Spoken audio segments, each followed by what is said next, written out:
Hey guys, tonight we're taking an elevator, or rather, a very long, dusty, and precarious walk up 5 flights of stairs, to a place you might not expect to find in ancient Rome, an apartment. Forget the grand villas, the sprawling estates, or the majestic marble temples. For the vast majority of Rome's teeming millions, home was a stacked, multi-story building, often flimsy, noisy, and very high up. Tonight, we're going to experience life as a Roman apartment tenant on the 5th floor. You probably wouldn't survive a single night up there without a bucket, a very strong back, and an iron will, but for them, it's just home. So before you get comfortable, take a moment to like the video and subscribe, but only if you genuinely enjoy what I do here. And if you're feeling chatty, drop your location and local time in the comments. I love seeing where you all are tuning in from. Now, dim the lights. Maybe turn on a fan for that soft background hum. And let's ease into tonight's journey together. You find yourself standing at the base of a towering structure, not unlike a modern apartment block, but constructed from less durable materials. This is an insula, the common Roman apartment building, literally meaning island, because it often stood surrounded by streets like an island in a sea of urban sprawl. As you crane your neck, you realize your dwelling isn't on the convenient ground floor. Oh no, your humble abode awaits you at the very top, the 5th floor. Already your calves are aching at the thought of the climb. These insulae were the backbone of Roman urban housing, accommodating Rome's burgeoning population, which, at its peak, reached over 1 million people. With land in the city at a premium, the only way to house so many was up. So builders stacked floor upon floor, creating surprisingly tall structures, some reaching 6 or 7 stories. They were the original high-rises built for sheer necessity rather than luxury. A mainstream historical fact, estimates suggest. That insulae housed around 90% of Rome's population, making them the most common form of urban dwelling. So, while emperors lived in palaces, most Romans lived literally, stacked on top of each other. As you begin your ascent, perhaps clutching a basket of groceries, you notice the construction. The lower floors might be built of more robust brick or stone, but as you climb, the materials become progressively lighter and often less sturdy. Timber frames, rubble infill, and simple mortars were common for the upper levels, leading to a rather precarious feeling. Each step creaks, the walls might feel thin, and the general impression is one of a building that has seen better days, probably many centuries ago. You start to understand why Roman building codes, though often ignored, were so strict about height limits and material use. A quirky tidbit. Imagine carrying up a heavy amphora of wine or a basket of fresh fish. Not just 1 floor, but 5. The sheer physical exertion involved in daily tasks was monumental. There were no elevators, no dumbwaiters, just your own 2 legs and perhaps the occasional help of a strong slave or porter if you were lucky enough to afford one. Every trip down meant a trip back up, a constant workout whether you wanted one or not. Your apartment came with a built-in stairmaster. Historians still argue whether the rapid stall-shoddy construction of insulae was primarily driven by economic greed from landlords eager to maximize rental income, or by the sheer demographic pressure of Rome's growing population. Was it a deliberate choice to cut corners for profit, or a necessary evil to house the masses? It was likely a complex interplay of both, resulting in buildings that were often as dangerous as they were indispensable. Regardless, as you take another weary step, you realize that life on the 5th floor of a Roman insula was a daily testament to physical endurance, and a constant reminder of how deeply your living conditions reflected your place in society, asterisk, as you finally reach your landing, gasping for breath on the 5th floor. You begin to truly understand the stark differences in Roman apartment living. The great divide between the ground floor versus upper floors. This wasn't just about the view. It was a clear marker of social stratification, dictating everything from comfort and safety to prestige and convenience. Your penthouse was anything but luxurious. The ground floor of an insula was a world apart. These street-level spaces, often with sturdy stone walls and separate entrances, were typically reserved for shops, tabernae, and workshops, bustling with daily commerce. Behind these commercial spaces, or sometimes in separate, more robust sections, were apartments for wealthier tenants. These ground floor units might have had direct access to piped water if available, better sanitation, and certainly didn't require a daily mountain climb. They were larger, more stable, and offered a level of comfort that was practically unimaginable further up. A mainstream historical fact: the ground floors of insulae often housed the building's owner or a prosperous merchant, who would gain significant income from renting out the less desirable upper stories now. Compare that to your current situation. As you stand on the 5th floor, you're acutely aware that the higher you go, the cheaper the rent and the more precarious the living conditions. Your walls might be thin, made of timber and rubble, offering little insulation against the scorching Roman summer heat or the biting winter cold. Noise from the street below and from your numerous neighbors above, below, and beside you would constantly filter through. There was no escaping the sounds of urban life. The quality of construction visibly deteriorated with each ascending floor. Builders, driven by profit and the need for speed, often used lighter, less expensive, and less durable materials for the upper stories. This saved on transport costs, no cranes, remember, just human labor, and allowed for rapid expansion. However, it also created top-heavy structures that were inherently unstable. You might notice cracks in the plaster, floors that slope slightly, or a general feeling that the building is, well, breathing a little too much in the wind. A quirky tidbit. Imagine the irony of having a better view. But that view primarily consists of the rooftops of other equally flimsy insulae and the constant fear that your floor might become a bit too open concept at any moment. Your vista might be expansive, but it comes with a side of existential dread. Ah, yes, the glorious Roman skyline. And is that a new crack in the wall, or just a trick of the light? Historians still argue whether the Roman authorities did enough to regulate the construction quality and safety of insulae. Given the frequent collapses and fires, was it a lack of political will, corruption, or simply the overwhelming challenge of housing a massive population that led to these hazardous conditions? Regardless, your current vantage point on the 5th floor serves as a constant, rattling reminder that in ancient Rome, height correlated inversely with comfort and safety, and directly with your social standing. The higher you lived, the lower. You were on the social ladder, literally and figuratively, as you finally reach your landing. Gasping for breath on the 5th floor, you begin to truly understand the stark differences in Roman apartment living, the great divide between the ground floor versus upper floors. This wasn't just about the view. It was a clear marker of social stratification, dictating everything from comfort and safety to prestige and convenience. Your penthouse was anything but luxurious. The ground floor of an insula was a world apart.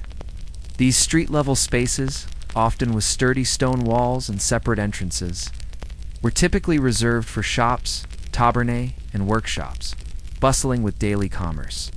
Behind these commercial spaces, or sometimes in separate, more robust sections, were apartments for wealthier tenants. These ground floor units might have had direct access to piped water if available, better sanitation, and certainly didn't require a daily mountain climb. They were larger, more stable, and offered a level of comfort that was practically unimaginable further up. A mainstream historical fact: the ground floors of insulae often housed the building's owner or a prosperous merchant, who would gain significant income from renting out the less desirable upper stories now. Compare that to your current situation. As you stand on the 5th floor, you're acutely aware that the higher you go, the cheaper the rent and the more precarious the living conditions. Your walls might be thin, made of timber and rubble, offering little insulation against the scorching Roman summer heat or the biting winter cold. Noise from the street below and from your numerous neighbors above, below, and beside you would constantly filter through. There was no escaping the sounds of urban life. The quality of construction visibly deteriorated with each ascending floor. Builders, driven by profit and the need for speed, often used lighter, less expensive, and less durable materials for the upper stories. This saved on transport costs, no cranes, remember, just human labor, and allowed for rapid expansion. However, it also created top-heavy structures that were inherently unstable. You might notice cracks in the plaster, floors that slope slightly, or a general feeling that the building is, well, breathing a little too much in the wind. A quirky tidbit. Imagine the irony of having a better view from your fifth-floor window. But that view primarily consists of the rooftops of other equally flimsy insulae, and the constant fear that your floor might become a bit too open concept. At any moment, your vista might be expansive, but it comes with a side of existential dread. Ah, yes, the glorious Roman skyline. And is that a new crack in the wall, or just a trick of the light? Historians still argue whether the Roman authorities did enough to regulate the construction quality and safety of insulae. Given the frequent collapses and fires, was it a lack of political will, corruption, or simply the overwhelming challenge of housing a massive population that led to these hazardous conditions? Regardless, your current vantage point on the fifth floor serves as a constant rattling reminder that in ancient Rome, height correlated inversely with comfort and safety and directly with your social standing. Ow. The higher you lived, the lower. You were on the social ladder, literally and figuratively. Having established the physical and social stratification of the insula, let's now confront a fundamental, utterly exhausting reality of fifth-floor Roman apartment life. Water access. A daily struggle. Forget turning on a tap. For you, getting water was a laborious, back-breaking odyssey multiple times a day. This wasn't just an inconvenience. It was a defining, physically demanding aspect of your existence, dictating your hygiene, your cooking, and indeed, your very survival. Rome was famed for its aqueducts, a marvel of ancient engineering that brought vast quantities of fresh water into the city. However, this water typically flowed through lead pipes, a problematic choice, as it turns. Out to public fountains, nymphea, or private homes, and businesses on or near ground level. The problem? Gravity. Getting water to the upper floors of an insula was incredibly difficult, if not impossible, with the technology available. There were no pumps capable of delivering water consistently to such heights. So your apartment, despite being in the hydrological marvel that was Rome, remained resolutely dry. A mainstream historical fact. The vast majority of insulae, especially their upper floors, had no direct piped water supply. Tenants relied entirely on public fountains, often located some distance away in the street or forum. This meant every drop of water for drinking, cooking, washing, and sanitation had to be manually carried up those 5 flights of stairs. Imagine trying to shower after a long day's work when your shower involves a slave if you're lucky, or yourself hauling up amphorae of water just to fill a basin. Think about the sheer logistics. If your family needed 20 to 30 liters of water a day, a conservative estimate for basic needs, that's 20 to 30 kilograms you or someone in your household would have to transport uphill multiple times. This was a continuous, physically demanding chore, influencing everything from how often you bathed, probably not very often, to how elaborate your meals could be. Even a simple glass of water after a long day meant another trip. It put a whole new spin on water cooler talk. A quirky tidbit, some wealthier insulae might have had a ground floor cistern or a communal fountain in a central courtyard, which would slightly reduce the hauling distance, but still required a vertical ascent. More commonly, though enterprising, water carriers equerry would offer their services, bringing water up to your door for a fee. For poorer tenants, this service would have been an unaffordable luxury, leaving them with the literal heavy lifting. It was the original delivery fee. But the delivery guy was probably more hydrated than you were. Historians still argue whether the lack of water access on upper floors was a deliberate design choice to save costs, or simply an unavoidable technological limitation of the time. Was it economic exploitation, or simply Roman engineering hitting its limits? Ow. Regardless, as you gaze at your empty water jugs, the struggle for water in your 5th-floor Roman apartment is a visceral reminder of the harsh realities faced by Rome's urban poor, and how fundamental is simple, its flowing tap is to our modern lives. If fetching water was a daily struggle, then dealing with human waste on the fifth floor of a Roman insula was a truly gritty reality. Waste disposal. Without indoor plumbing to upper floors, tenants faced a constant, pungent challenge. This wasn't just unpleasant. It was a significant public health issue and a deeply undignified aspect of daily life. Forget flushing. For you, it was all about the bucket and the window. For upper floor tenants, the chamber pot lasanum was the primary toilet. After use, the contents of these pots needed to be disposed of. With no sanitation system extending above the ground floor, the most common, and frankly, appalling method was simply to empty them into the street below. Imagine the scene, a Roman dawn, and from various windows high above, a cascade of human waste would descend onto the cobbled streets, often accompanied by a shout of cave canem, beware the dog, or simply be careful, to warn unsuspecting passers-by. It was the original watch out below. It meant a very unpleasant stroll for anyone unlucky enough to be out early. A mainstream historical fact. Despite Rome's impressive public latrines and sewers on ground level, the upper floors of insulae lacked integrated waste disposal. This practice of defenestration, throwing waste out the window, was widespread, contributing significantly to the city's foul odors and unsanitary conditions, especially in densely populated areas. Roman law did exist to penalize those who injured passers-by with thrown waste, but prevention was a losing battle. This method of disposal created a constant miasma of stench and disease in the narrow streets below. It attracted flies and other vectors of illness, making the already crowded urban environment even more hazardous. For the inhabitants of the lower floors or anyone working on the street, this would have been a constant, unpleasant fact of life. You can almost smell it, can't you? It definitely made skipping your morning commute a tempting idea, a quirky tidbit. Some Roman satirists and poets vividly described the dangers of walking the streets of Rome, explicitly mentioning the risk of having a chamber pot emptied on your head from above. Juvenal, for example, paints a picture of breaking one's leg on a shard of pottery or getting drenched in effluent. So while it sounds awful, it also provided material for ancient stand-up comedy in a dark, very smelly sort of way.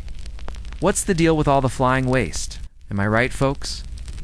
Historians still argue whether the Roman authorities could have implemented more effective waste disposal solutions for upper floors, or if the sheer scale of the population and the limitations of technology made such widespread sanitation impossible. Was it a failure of public works, or an insurmountable challenge? Regardless, living on the fifth floor meant you were directly involved in this daily, unsanitary ritual. Your apartment was a literal waste management center, and the street below, unfortunately, bore the brunt of its grim efficiency. If you thought water and waste were challenging, then brace yourself for the omnipresent terror of fire hazards. A constant threat. Living on the fifth floor of a Roman insula meant you were in one of the most perilous positions imaginable when a blaze broke out. These multi-story wooden structures, often crammed together in dense urban blocks, were veritable tinderboxes, making fire the ultimate terrifying landlord. The construction materials themselves were the primary culprits. While lower floors might use more stone, the upper stories were predominantly built with timber, cheap wood, and highly flammable plaster and insulation materials. Cooking was done on braziers, portable charcoal stoves, or small open hearths, often unsupervised or carelessly managed. Lighting came from oil lamps and candles, which were easily knocked over. Add to this the fact that many tenants would have kept open flames for warmth or light during cold or dark hours. And you have a recipe for disaster. A mainstream historical fact, fires were an incredibly common and devastating occurrence in ancient Rome, regularly leveling entire sections of the city. The insulae, due to their height, construction, and dense packing, were particularly vulnerable once a fire started. It spread rapidly, consuming flimsy wooden floors and staircases, leaving residents little time to escape. Emperor Nero's infamous Great Fire of Rome in 64 CE, while often exaggerated in its origins, highlights the city's inherent vulnerability to such catastrophes. Escape from a fifth-floor apartment during a fire would have been almost impossible. Wooden staircases, often the first to collapse or become engulfed in flames, were the only means of egress. Windows offered little hope, as jumping from such a height would be fatal, and there were no external fire escapes. Tenants were often trapped, relying on the heroic and often futile efforts of the vigils or Bani Rome's fire brigade, who struggled to reach upper floors with their limited equipment, like water buckets and axes. A quirky tidbit, some Roman. Buildings were designed with balconies or projections that might have offered a desperate, last-minute escape route to a neighboring building, or at least a slightly lower drop. However, these were rare in the densely packed, poorer insulae. More often, the tenant's best hope was to quickly throw their most valuable possessions out the window before attempting a frantic, often doomed, dash downstairs. Imagine trying to decide what precious heirloom to toss out before the flames consume everything. Talk about high-stakes decluttering. Historians still argue whether the Roman authorities could have imposed stricter building codes and fire prevention measures, or if the sheer scale of urban growth and the limitations of technology made widespread fire safety an insurmountable challenge. Was it indifference or an unavoidable reality? Regardless, living on the 5th floor meant that every flickering oil lamp, every cooking brazier, was a source of profound anxiety. Your apartment wasn't just a home, it was a potential funeral pyre, a constant, terrifying reminder that your life and your few possessions could be consumed by fire at any moment. Even without the immediate horror of fire, your Roman insula apartment presented a constant low-level anxiety, structural integrity, cracks, and collapse. Living on the 5th floor meant you were acutely aware that the very ground beneath your feet, or rather, the ceiling below you, might not hold. These buildings were notorious for their instability, making every creak and groan a potential harbinger of disaster. It was like living in a perpetual earthquake drill. But the drills were often real. As you moved about your cramped space, you'd likely notice the telltale signs. Floors might visibly sag or slope towards the center. Walls could exhibit ominous cracks, and the entire structure might sway slightly in a strong wind or with the movement of many people. The cheap, lightweight materials used for the upper floors, combined with often rushed and unregulated construction, made these lofty apartments inherently precarious. Builders prioritized speed and maximizing rental space over long-term stability. Mainstream historical fact: collapses of insulae were a frequent occurrence in ancient Rome, often leading to significant loss of life. Roman authors like Juvenal and Seneca famously lamented the dangers of living in these buildings, with Seneca describing the fear of one's ceiling falling on top of them. This wasn't just poetic exaggeration. It was a grim reality reflected in archaeological evidence and legal records of liability and damages. The sheer height of these buildings, often without proper foundations or adequate reinforcement for their upper stories, made them top-heavy and prone to shifting. Constant urban vibrations from carts, crowds, and adjacent construction would only exacerbate these structural weaknesses. A heavy snowfall or prolonged rain could soak into the poor quality mortars and timber, adding weight and accelerating decay, making collapse even more likely. A quirky tidbit: imagine the landlord's reaction to tenants complaining about cracks. Cracks. Nonsense, my dear tenant. That's merely the building settling. It adds character. Besides, think of the lovely airflow. Meanwhile, they'd be quietly calculating how much more rent they could squeeze out before the inevitable. The concept of rent control definitely didn't extend to structural stability. You were paying for a roof over your head, but it was debatable for how long. Historians still argue whether the Roman authorities' attempts at building regulation, like the lex de modo et officierum, which tried to limit height and promote fire safety, were genuinely ineffective, or if the sheer scale of Rome's housing crisis simply overwhelmed any efforts to enforce quality. Was corruption rampant, or was it simply an impossible task? Regardless, living on the 5th floor of a Roman insula meant your home was a daily gamble. Every creak, every fresh crack in the plaster was a chilling reminder that your apartment was perpetually teetering on the brink of structural failure, making sleep a nervous, vigilant affair. Asterisk, even without the immediate horror of fire, Simply existing in your fifth-floor Roman apartment meant enduring a constant assault on your senses. Noise and crowds. Urban cacophony. Ancient Rome was a booming, densely packed metropolis, and living high up didn't grant you serenity. It merely amplified the relentless, pervasive din of city life. You were essentially living inside a perpetual, very loud, uninsulated concert, imagine, trying to sleep or have a quiet meal. From below, the street would rumble with the clatter of wooden cartwheels over cobblestones. The shouts of vendors hawking their wares, the braying of donkeys, the incessant chatter of pedestrians, and the distant roar from the Colosseum or Circus Maximus. Since wheeled traffic was restricted during daylight hours, the nights were often just as noisy, with wagons making deliveries under cover of darkness. It was a 24/7 symphony of urban clamor. A mainstream historical fact. Ancient Roman writers frequently complained about the unbearable noise levels in the city. Juvenal, the satirist, famously griped about the noise of the wagons in the narrow streets keeping him awake, and the general clamor of the city making life miserable. This wasn't just literary flourish. It reflects a genuine and pervasive problem of life in ancient Rome's dense urban core, especially for those living in exposed insulae. Adding to the external din was the internal cacophony. With thin walls, shared courtyards, and many families crammed into each building, you'd hear everything. Neighbors arguing, babies crying, someone practicing a musical instrument probably badly, the sounds of cooking, cleaning, and general domestic life. Your apartment offered little in the way of acoustic privacy. It was less an apartment, more a collection of interconnected sound chambers. You knew everything about your neighbors, whether you wanted to or not. A quirky tidbit.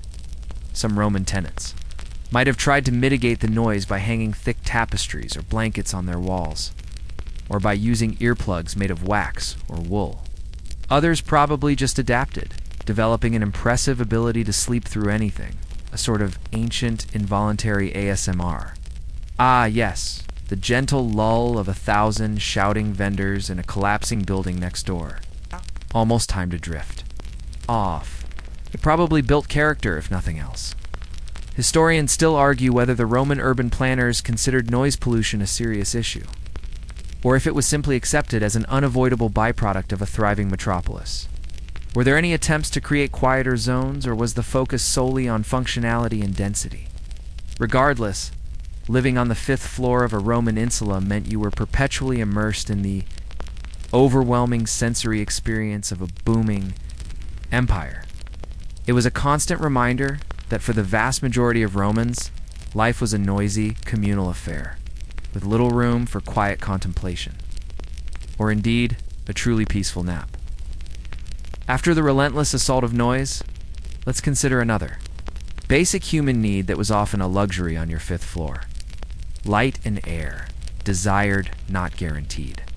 While a high-rise might seem to promise expansive views and fresh breezes, the reality of insula design meant that these vital elements were often inconsistent or even scarce, impacting health and mood. Your Roman apartment was probably more gloomboxed than sun-trap. Many insulae were built with relatively few and small windows, especially on the narrow side alleys or facing internal courtyards. Glass windows were a luxury, expensive and difficult to produce in large panes. Now, most windows would have been covered with wooden shutters or grills, primarily for security and privacy, but also blocking light and airflow. Even if your apartment faced the street, the towering height of opposing insulae could easily block direct sunlight for much of the day. A mainstream historical fact. Ancient Roman apartments, particularly those in the densely packed urban core, were often poorly lit and poorly ventilated. This lack of natural light and fresh air contributed to the spread of disease, as pathogens could linger in stagnant air and created damp, unhealthy living conditions. It also meant relying heavily on oil lamps for illumination, even during the day, which further contributed to indoor air pollution and fire risk. Think about the implications for daily life. Without ample sunlight, your apartment would feel perpetually dim, even gloomy. The lack of proper airflow meant stale, potentially foul-smelling air, especially given the waste disposal methods. This environment would have been uncomfortable, in both summer and winter, stifling in the heat as warm air became trapped, and damp and cold in winter as moisture lingered. It wasn't exactly designed for wellness retreats. A quirky tidbit. Some Roman families might have tried to compensate for the lack of light by painting their interior walls with bright, vibrant frescoes, or by positioning their few prized possessions to catch any stray beams of light. Others might have simply spent as much time as possible outdoors, viewing their apartment as merely a place to sleep and store belongings, rather than a true living space. Why bother with the dreary apartment when the Forum offers endless entertainment and glorious sunshine and occasionally flying refuse? Historians still argue whether the Roman emphasis on maximizing building density inherently precluded good light and ventilation in insulae, or if cleverer architectural design could have mitigated these issues. Was it simply a trade-off for housing so many, or a design flaw? Regardless, living on the 5th floor meant that the very quality of the air you breathed and the light that brightened your day were at the mercy of urban planning decisions that prioritized packing people in. Your apartment, therefore, was a stark reminder that in ancient Rome, even something as basic as sunlight was a commodity and not always guaranteed. Given all the challenges, it's no surprise that your Roman apartment on the 5th floor would be rather sparse in terms of amenities. Shared and sparse. Forget private bathrooms, kitchens, or even dedicated living areas. Your dwelling was a place, primarily for sleeping and storing a few personal effects, with most daily necessities handled in communal spaces. Life was definitely more public square than private oasis. Your apartment itself would have been very basic, perhaps 1 or 2 small rooms, unfurnished with bare walls and simple earthen or wooden floors. There would be no built-in kitchen, as fire risk made individual cooking impossible for most upper floors. Instead, you'd rely on communal cooking facilities on the ground floor, or, more likely, purchase prepared food from street vendors and cook shops popinae below. This meant every meal was an external expedition, adding another layer of daily exertion, a mainstream historical fact. Very few insulate apartments, especially on upper floors, had private kitchens or latrines. Roman life for the majority was largely communal outside their sleeping quarters. This reliance on public services was a defining characteristic of Roman urbanism, with public baths for hygiene, public latrines for sanitation, and numerous street food options for meals.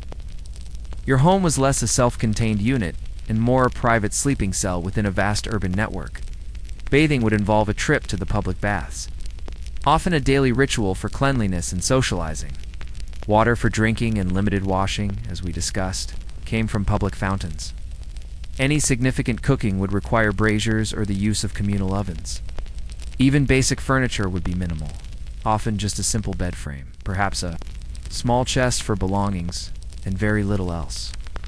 The concept of home decorating as we know it simply didn't apply to these humble spaces. Quirky tidbit.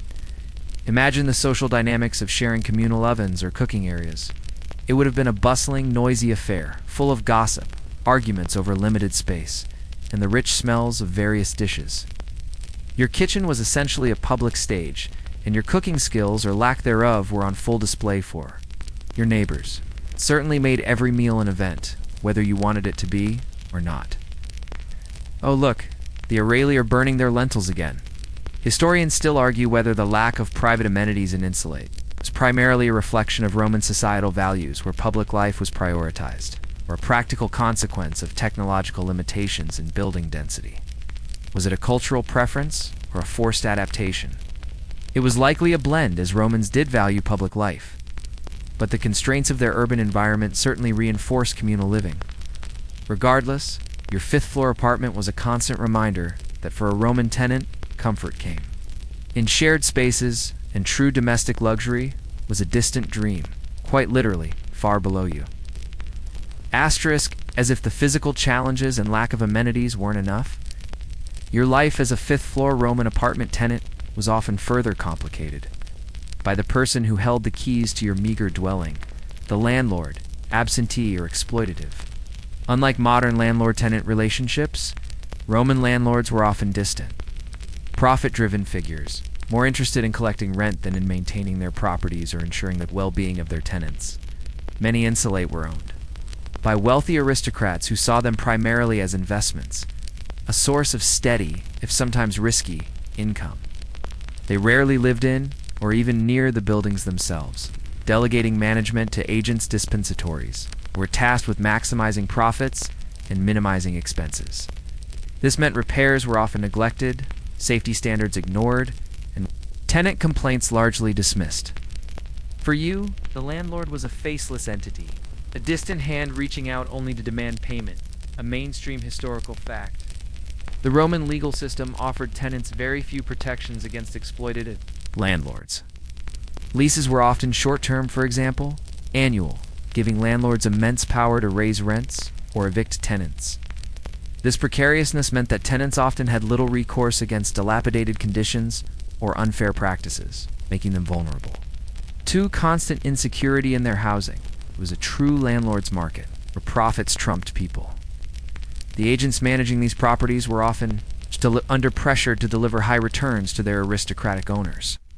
This incentivized them to pack as many tenants as possible into every available space, subdividing rooms and adding flimsy mezzanines, further exacerbating overcrowding and safety issues.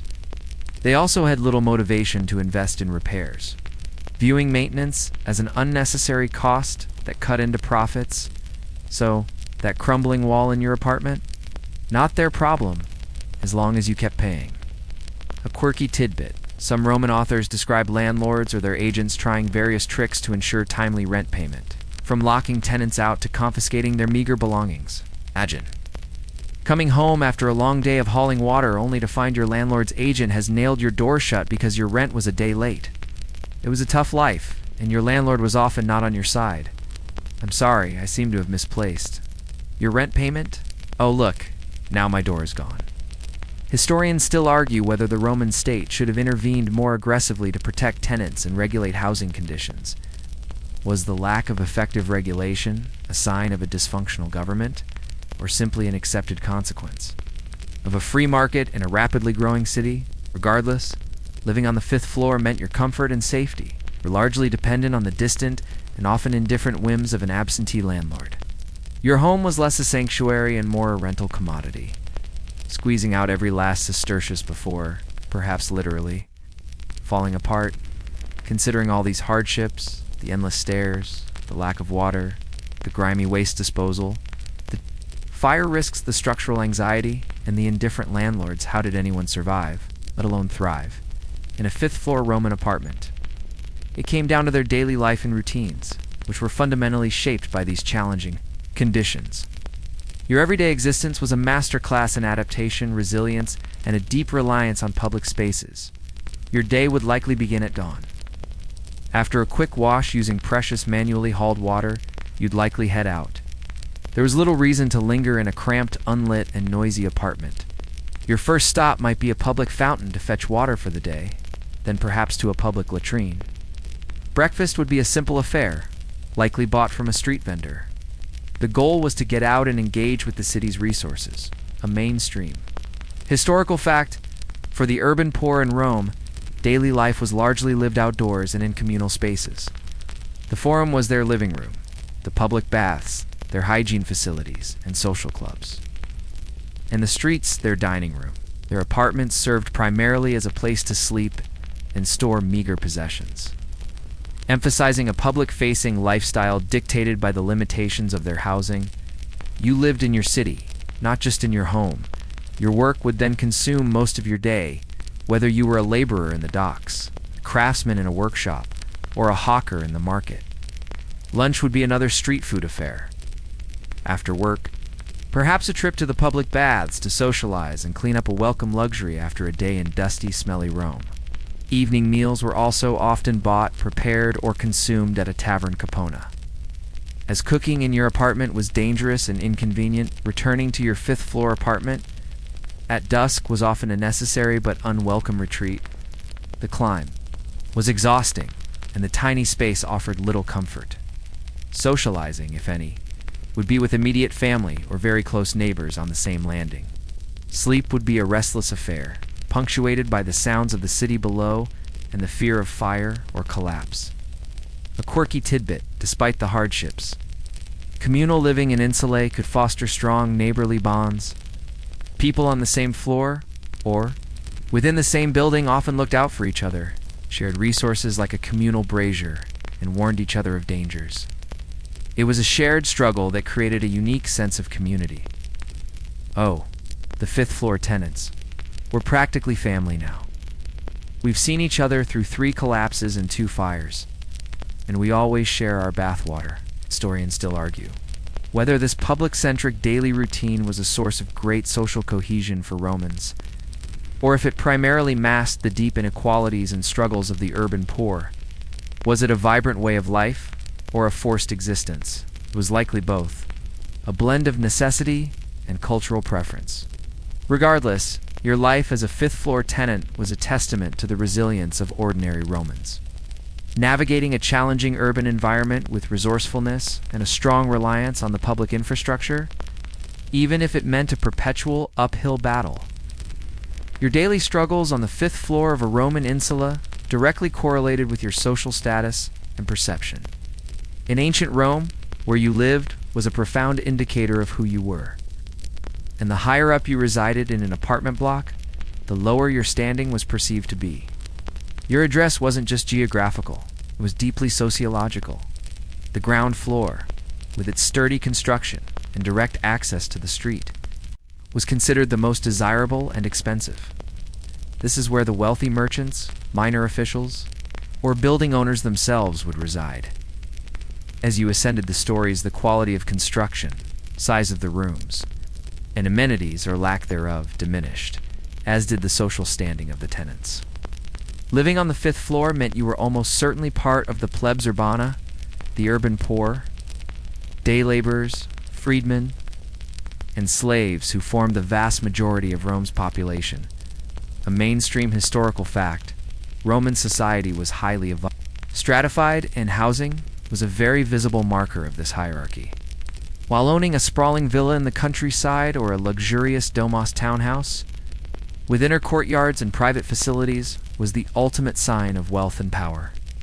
Living in an upper-floor insula apartment was indicative of a much lower social position, a symbol of necessity rather than choice. This wasn't just about economic reality, it was about perception. Those who lived on the upper floors were literally looked down upon by the elite.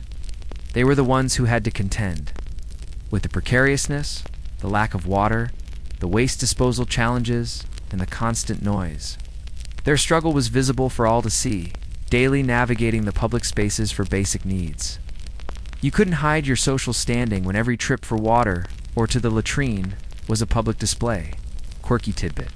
Roman satirical writers often used the image of the high-floor insula dweller as a symbol of the desperation and hardship of the urban poor. They would describe the dangers, the indignities, the sheer physical effort of daily life at height, often with a mix of pity and dark humor. It became a literary trope, a shorthand for the struggles of the vast majority of the Roman populace. Ah, yes, another day, another climb to the heavens. Only to be reminded that the gods and the rich live firmly on the ground. Historians still argue whether the social stigma associated with upper-floor living was purely a consequence of the poor conditions, or if it also reflected a pre-existing social bias against manual labor and those who lacked the means for private, self-sufficient dwellings. Was it the conditions that created the stigma, or the stigma that tolerated the conditions? It was likely a reinforcing cycle, where necessity met prejudice. Regardless, your life as a 5th floor tenant was not just a physical struggle. It was a constant, unspoken declaration of your humble place in the rigid social hierarchy of ancient Rome, a life lived literally on the fringes of comfort and status. As Rome entered its later imperial phases, the glaring problems of insulae to fires, collapses, unsanitary conditions became increasingly undeniable. This led to a gradual decline of insulae and shifts in urban planning and housing policy. As some Roman emperors and officials attempted to mitigate the worst of the issues or to offer alternative solutions, it was a slow, complex effort to bring a modicum of order and safety to Rome's chaotic, high-rise living. while insulae continued to exist and house the majority of Rome's population for centuries. There were indeed efforts to improve conditions or shift away from the most perilous constructions. After devastating fires like Nero's, whether caused by him or not, I'll say rebuilding efforts sometimes incorporated stricter building codes, requiring more fire-resistant materials like brick for lower floors and widening streets to create fire breaks. These attempts aimed to make the city safer, even if full compliance was often a challenge. A mainstream historical fact. Emperor Augustus, the early Principate, attempted to regulate insula height, limiting them to 70 Roman feet around 20 meters, and later emperors imposed even stricter limits, while enforcement was inconsistent. These laws reflect an official recognition of the dangers posed by excessively tall and flimsy structures. It was a conscious, if often ineffective, effort by the state to wrestle control over urban development. For the sake of public safety, beyond direct regulation, there was a gradual shift towards more diversified housing. As the empire grew and wealth became more dispersed outside of Rome, some of the urban poor might have found opportunities for slightly better housing in smaller towns or in less dense areas of Rome's periphery. Additionally, some emperors invested in public building projects that indirectly alleviated housing pressure by providing more public amenities, lessening the burden on private apartments. A quirky tidbit: some Roman landlords, anticipating stricter regulations or seeking to avoid liability after a string of collapses, might have voluntarily demolished upper floors of their insulae, converting them into lower, safer, or perhaps less profitable 2- or 3-story buildings. It was a rare act of enlightened self-interest driven by a desire to avoid ruinous lawsuits or forced demolitions. It's better to lose a few floors of rent than to lose the whole building and my entire fortune in a fiery blaze. Historians still argue whether these later Roman efforts significantly improved the living conditions for the urban poor, or if they were largely symbolic gestures that failed to address the root causes of poverty and overcrowding. Did the state truly make a difference, or were the problems too vast? It was likely a mixed bag, with some improvements in certain areas.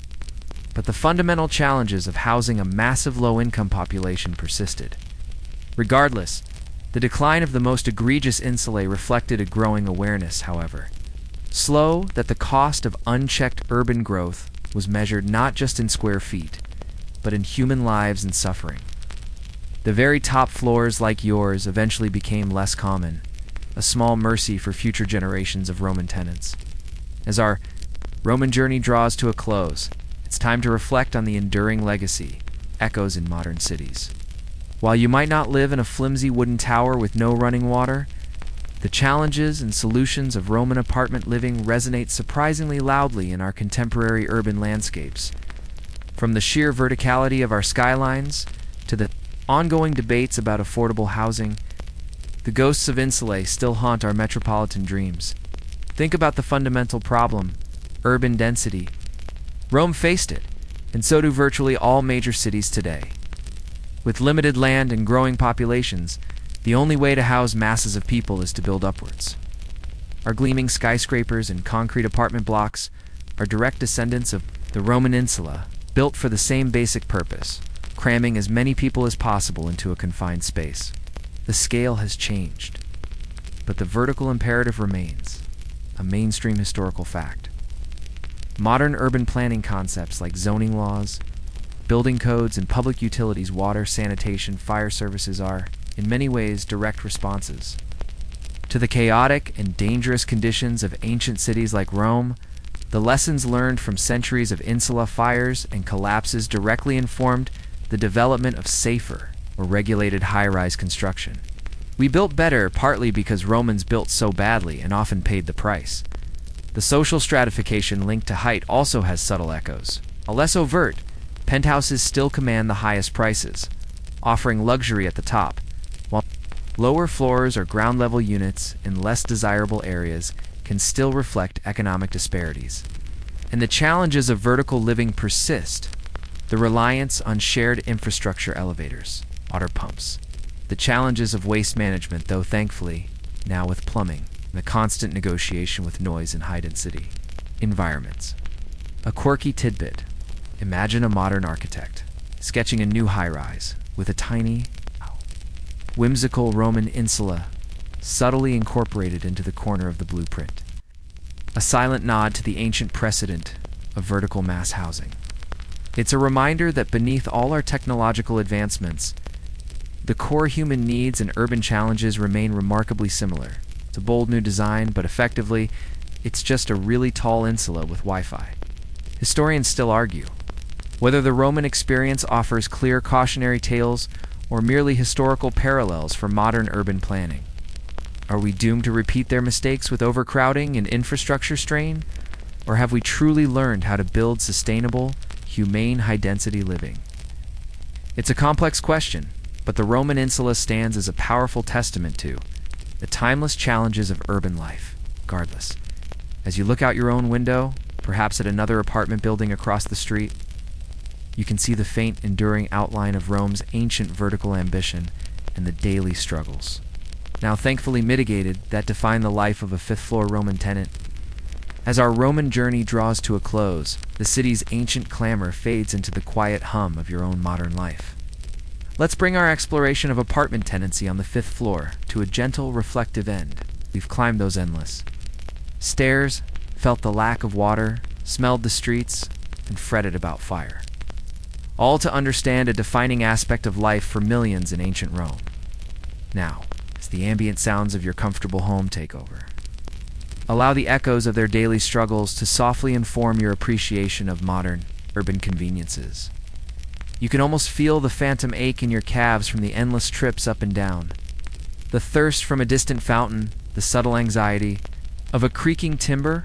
These weren't just architectural details, they were visceral, daily realities that shape the bodies, routines, and social fabric of an entire civilization.